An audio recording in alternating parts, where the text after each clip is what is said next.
Exemple 2, le graphique ci-contre présente le tarif horaire en dollars pour la location d'une embarcation dans un centre de plein air selon la durée de location en heures. Pour combien de temps une cliente a-t-elle pu louer un kayak si elle a dû débourser la somme de 15 $? On nous montre ici un graphique qui représente l'évolution du tarif horaire selon la durée de la location. Donc, on remarque que plus la durée est longue, plus le tarif horaire, ce qui veut dire de l'heure, va diminuer. Mais nous, ce qu'on veut, c'est une somme totale de 15 $. Donc, ce qu'on veut, c'est atteindre une somme de 15 $. Il y a peut-être plus qu'une possibilité qui va nous permettre d'atteindre ce 15 $-là. Alors ici, ce qu'on va faire, c'est qu'on va venir valider la durée de la location pour chacun des paliers. On va aller vérifier est-ce qu'on peut obtenir 15 $ dans chacun des intervalles qui définit par le palier, qui définit le palier. Donc, la validation de la durée de location. Alors, le premier palier, c'est un tarif horaire de 8 $. Donc, si on a payé 8 $ de l'heure, si on a payé 8 $ de l'heure, il faudrait rester combien de temps? On obtiendra 15 divisé par 8 pour une durée de 1,875 heures.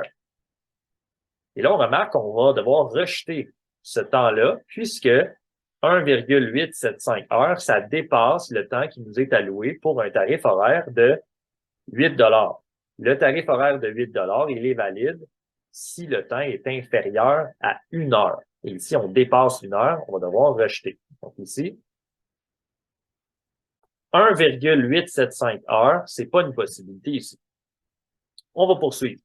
Si le tarif horaire était de 6 $ de l'heure, pour un tarif horaire de 6 $ de l'heure, 15 divisé par 6, on obtient 2,5 heures. Il faut donc rester 2 heures et demie, 2 heures 30 pour bénéficier d'un tarif de 6 $ de l'heure pour que ça coûte 15 $.